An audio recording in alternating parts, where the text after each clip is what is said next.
Economy की बात है, पैसे की बात है, पैसा तो नो डाउट हर व्यक्ति को चाहिए, लेकिन जिस तरह से हमने कहा ना पैरेलल इकोनॉमी जो है चैनल्स में भी और न्यूज़पेपर्स में, मैगजीन्स में, सब जगह चलती है, क्योंकि सब कुछ एडवर्टीजमेंट से नहीं आ पाता है। लेकिन क्या ऐसा आपको लगता है कि पहले भी चलती रही है, शुरू से चलती आ रही है, लेकिन अब क्या जो परसेंटेज है उसमें बहुत ज्यादा फेरबदल हो गया है, यानी कि जो इक्वेशन जो पहले थी आज वो इक्वेशन चेंज हो गई है, और उसकी वजह से जो इसका कहते हैं ना कि भरोसा, वो भरोसा कम होता जा रहा है ऐसे संस्थानों पे?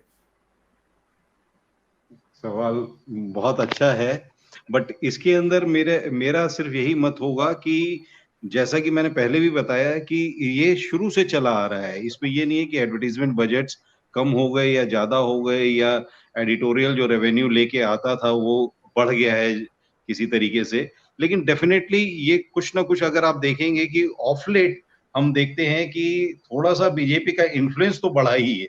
On the media. ये चाहे आप रूलिंग पार्टी कह लीजिए या इसको ये कह लीजिए कि भाई सारे बिजनेस हाउसेस की ओनरशिप ज्यादा बढ़ गई है इसमें न्यूज चैनल्स पे, तो इसकी वजह से थोड़ा सा तो मैं ये कहूंगा कि ड्रिफ्ट हुआ है एज कंपेयर टू मतलब advertisement spends versus the spends from the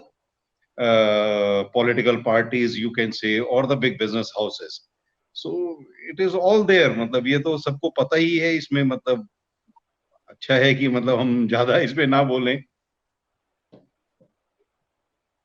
जी बिल्कुल ना बोलें, बट कई बार क्या हो जाता है, मुझे लगता है दीपक दुबे जी, बोलना तो हमें पड़ेगा, क्योंकि अगर हम जब तक शांत रहेंगे तो ये जो करप्शन है, एक अनकहा करप्शन, ये बढ़ता जा रहा है और कहीं ना कहीं ये समाज को चोट पहुंचा रहा है। नहीं, आपको नहीं लगता ऐसा क्या? हाँ, टू एन एक्सटेंट मान सकते हैं इस बात को कि हाँ, जितनी मतलब क्रेडिबिलिटी, जैसा कि अभी संदीप जी भी रेफर कर रहे थे कि पत्रकारिता या जो हमारा एडिटोरियली ड्रिवन चीजें होती थी वो अब खत्म सी हो गई हैं। अब ज्यादातर जो चीजें हैं वो बिजनेस लेड रहेंगी या पॉलिटिकली फीड की जाएंगी, उन्हीं चीजों को चैनल्स पे दिखाया जाएगा, और बाकी चीजों को जो कि हम चाहते थे कि भाई फोर्थ ऑफ द स्टेट होना चाहिए मीडिया को, वो क्रेडिबिलिटी कहीं ना कहीं धूमिल हो चुकी है। Of course 100% I agree with you. जी चलिए, बहुत बहुत शुक्रिया आप सभी लोगों का, और हमें लगता है कि हमें समाज का भी सोचना पड़ेगा, क्योंकि समाज के से ही हम बनते हैं और समाज से ही देश बनता है।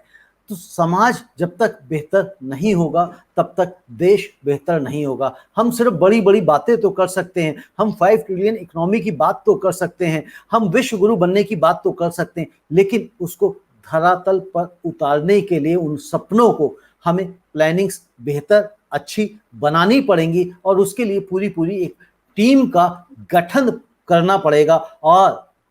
क्रिटिक्स भी हमें अपने नजदीक रखने पड़ेंगे ताकि वो बता पाएं कि हमारी कमियां कहां हैं, ताकि हम उसमें सुधार कर सकें। यदि हम अपने इर्द गिर्द सिर्फ और सिर्फ वाह वाह करने वाले लोग रखेंगे तो हम कभी भी आगे नहीं बढ़ सकेंगे, जीवन में हम बेहतर नहीं कर सकेंगे। आज के लिए इतना ही, कल फिर मिलेंगे एक नए मुद्दे के साथ। तब तक के लिए धन्यवाद, नमस्ते।